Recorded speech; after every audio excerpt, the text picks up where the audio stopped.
Hello and welcome to a Pig Pack production, Exercise is Suicide. On this taped radio program, Dr. Joel Wallach shares startling insights into the little-known fact that exercising without effective dietary supplementation is suicide. Hello, ladies and gentlemen. My name is Jim Gilhouse. I've been an athlete my entire life. Currently, I'm ranked in the top 20 in the nation in the men's 40-plus division in racquetball. I'm also a clinician with the American Professional Racquetball Organization, which means that I'm one of the people that are responsible for certifying racquetball instructors through the pro level. In November of 1999, I was diagnosed with a heel spur on my left foot. When I went to the Air Force Academy Hospital and talked to the chief podiatrist, he informed me that I had three options.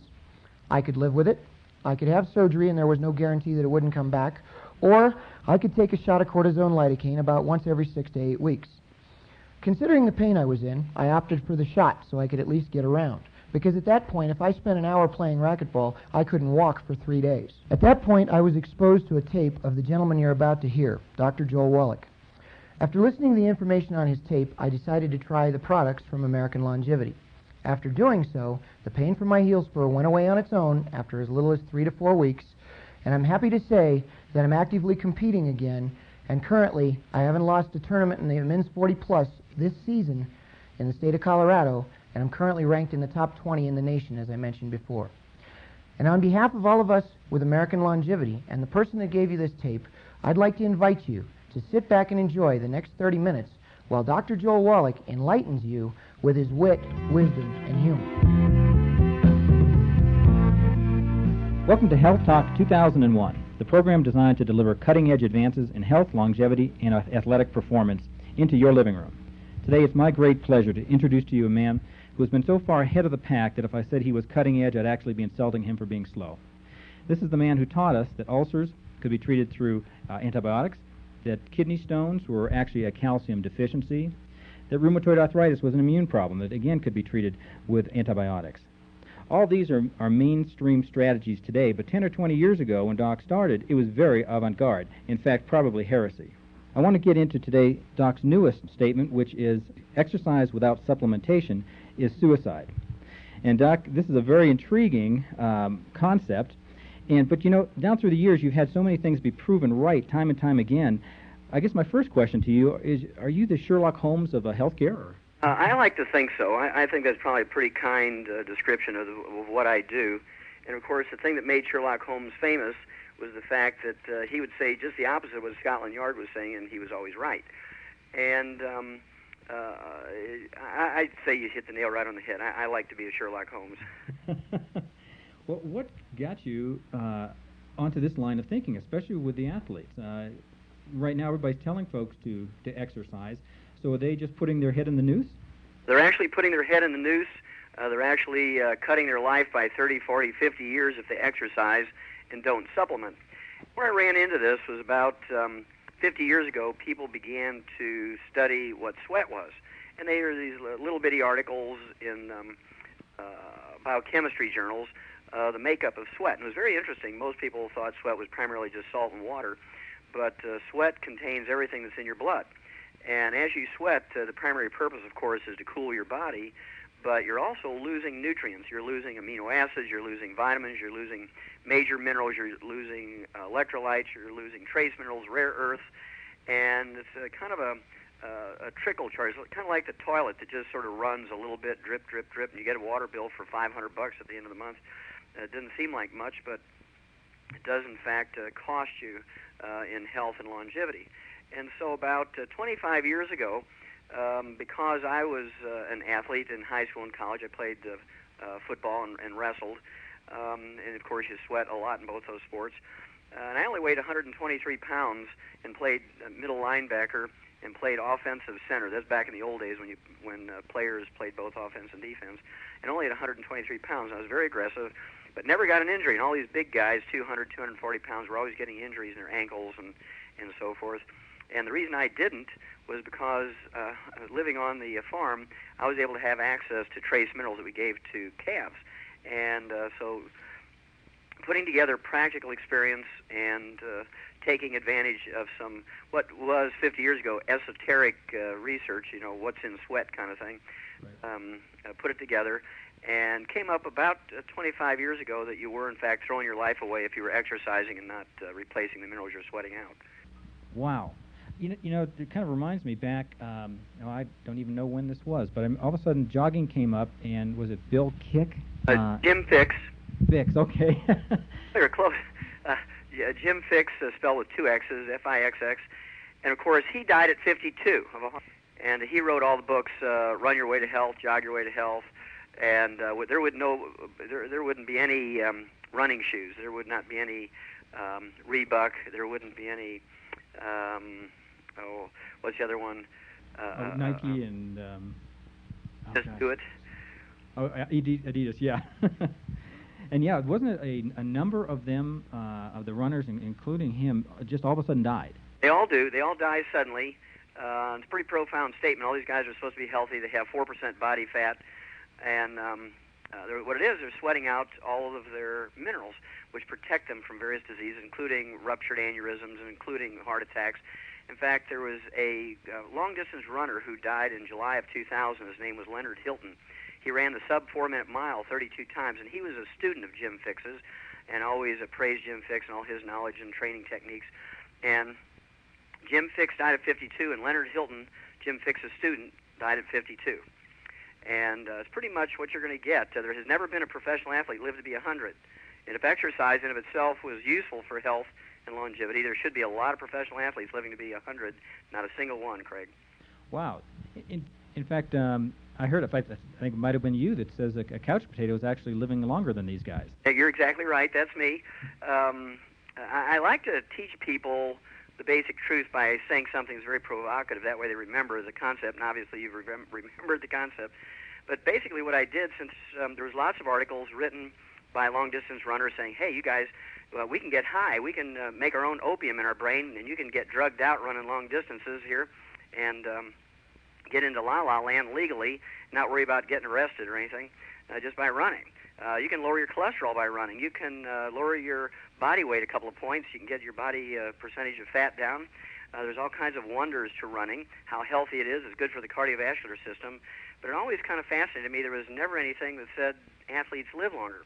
So I decided to do my own survey, and I started looking at obituaries of professional athletes and university and college athletes compared with obituaries of couch potatoes. It's always kind of funny that librarians live to be 103, 104, conductors live to be 89, 95, and housewives live to be 115, and so forth. And the old couch potato lives to be 88 to 120.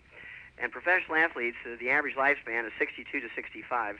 The ones who play the most, the ones who are the stars, die the youngest. And you look at some of the famous ones, Red Grange, Jesse Owens, people like Wilma Rudolph, Babe Zaharias. You're probably too young to remember her, but she was one of the first great women athletes who could whip men in about 10 different sports. And then there was people like, Wilt Chamberlain just died within the last year at age 63 of congestive heart failure. Walter Payton, 45 years of age, died while he was waiting for a liver transplant. He was a pristine athlete, never did drugs, never smoked, never did alcohol. And what was that? I know the basketball player that was a real shock. Reggie Lewis, 27 years old. There we go. Died of a cardiomyopathy heart attack, a simple selenium deficiency. And he was about as fit as a human being could get.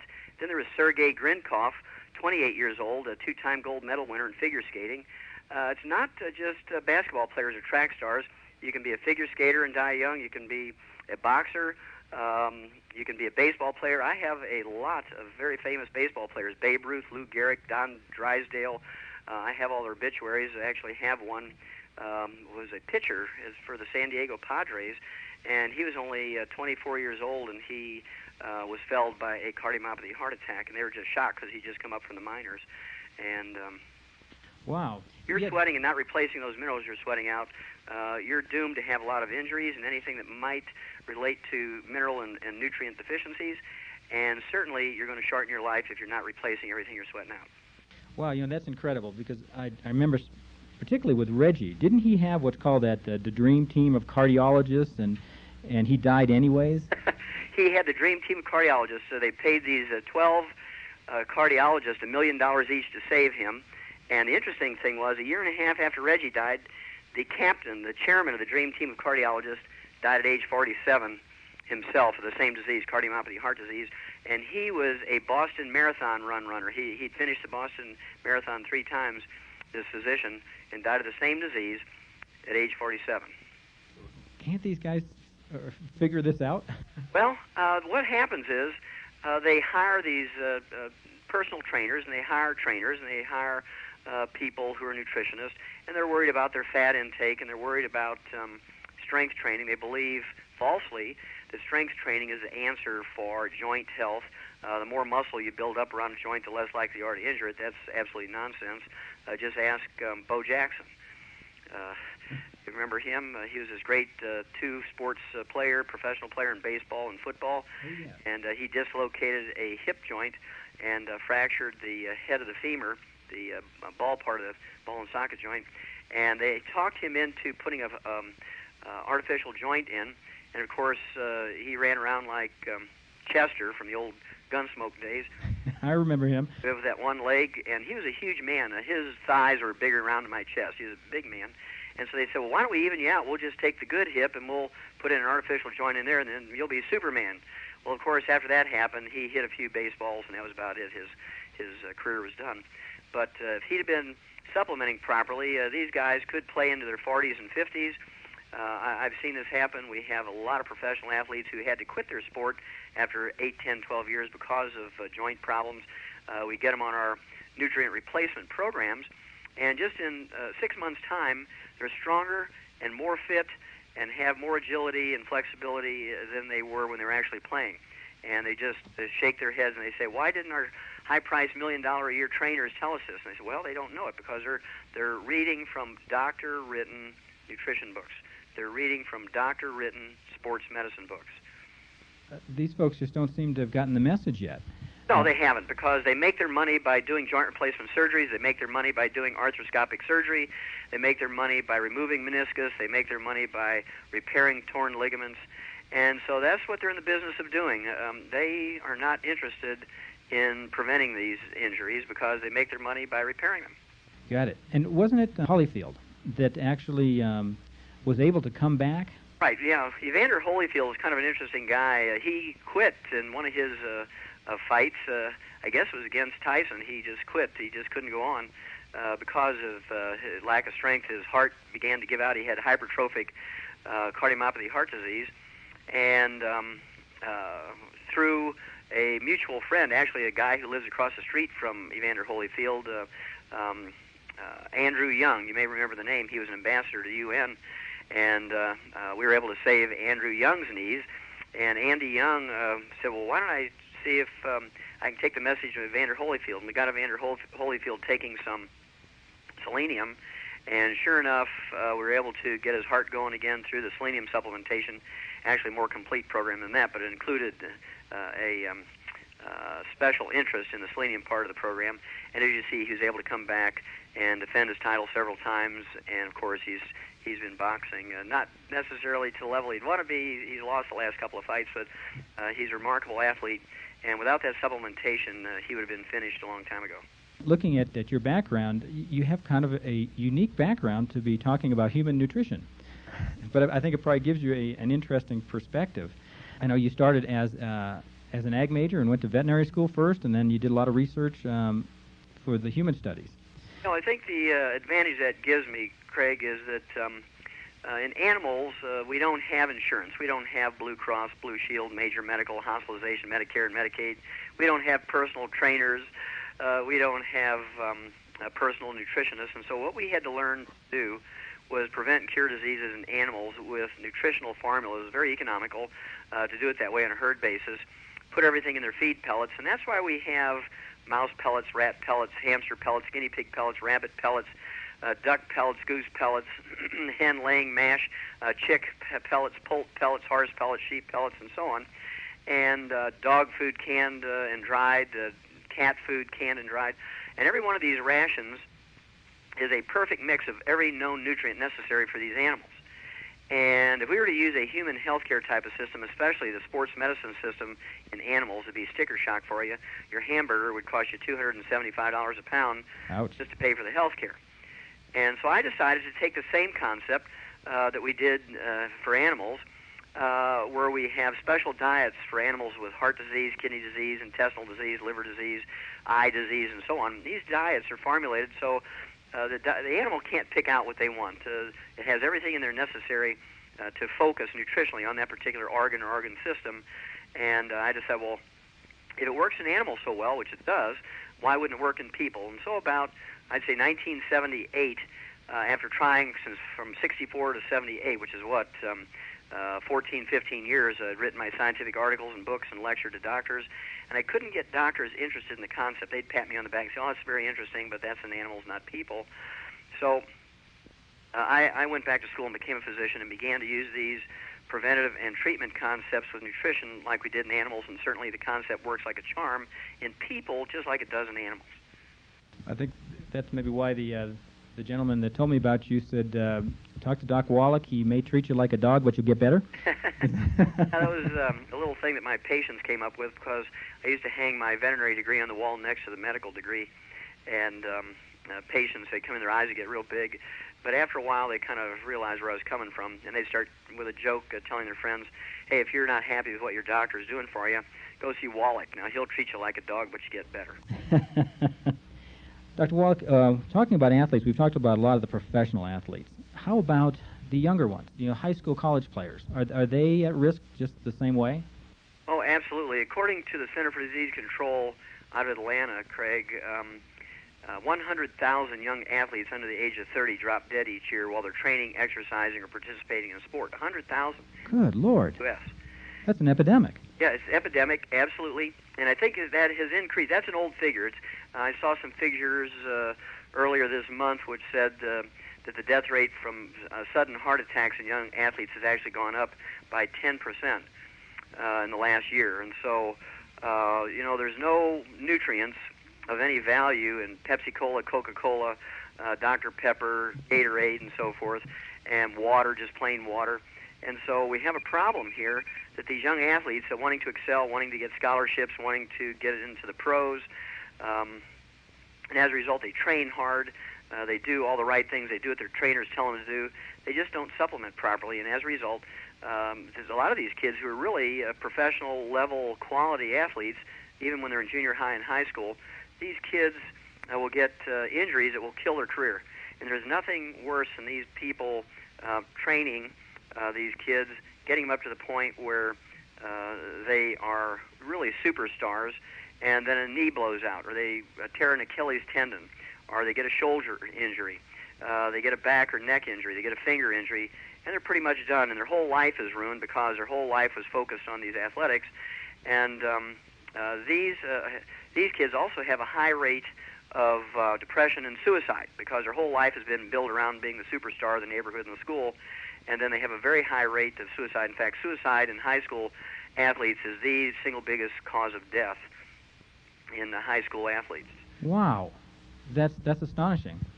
And not to mention, kids like that or young people like that blowing out a knee, they've just thrown away a lot of money. That's correct.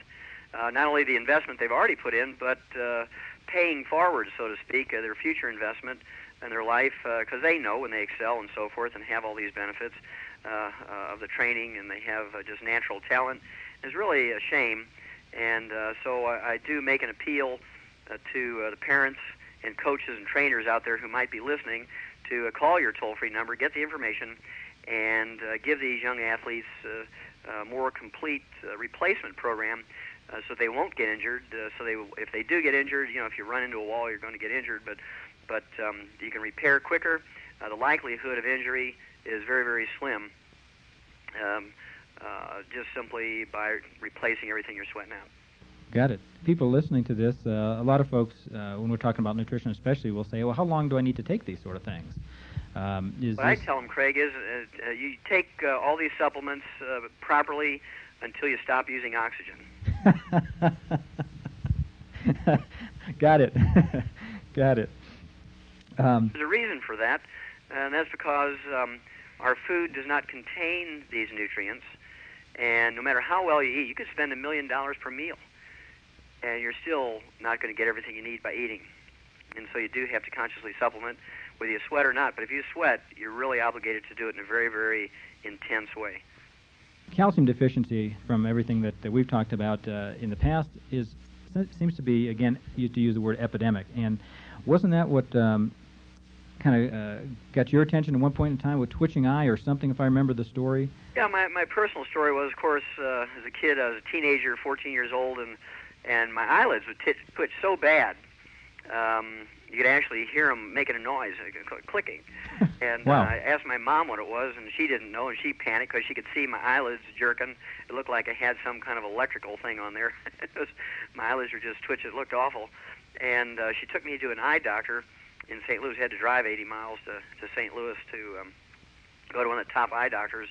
And after a long day, she finally determined that my eyelashes were long and they were hitting my glasses and curling back and tickling my eyeballs. And she gave me a Maybelline mascara eyelash brush, and she said I have to retrain my eyelashes. Oh, I bet that went over well. Oh, yeah. It didn't go over very well. Of course, I was playing football and wrestling, and I could just imagine myself sitting on the bench there with 25 or 30 200-pound guys playing with my eyelashes with a Maybelline eyelash brush. And so I dismissed that suggestion. Went to the school library and started looking up muscle cramps and muscle twitches in a health book written by a couple of nurses. And they said very clearly that muscle cramps and muscle twitches are caused by calcium deficiency. And so I went home and I started using the calf pellets that we had plenty of calcium in, that we gave the calves. Started taking the calf pellets when all the other kids were eating candy and so forth. And so at a very early age, I was very aware that mineral supplements were very, very necessary. And like I said, I would take a fencing tool and knock a corner off one of the trace mineral salt blocks. I would take calcium supplements. Because I was small and playing football, middle linebacker, I just never got injured in 4 years of playing because even though I was extremely aggressive, because I was taking all the raw materials to rebuild my body. And in wrestling, where you sweat more than anything else, I would spend most of my day not in class. I was running up and down the stadium steps, the football stadiums, just to stay fit for my wrestling program. And I know I sweat out a couple of quarts of sweat a day. And without replacing those nutrients, I know I would have some injuries at least, and certainly may have died. And you may recall a couple of years ago there were many wrestlers who died suddenly.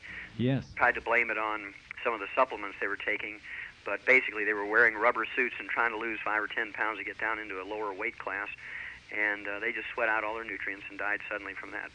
Well, Doc, what if someone were to come to you and say, I have a son that's in football or does a lot of athletics, or even a professional athlete, what would you tell them to protect themselves?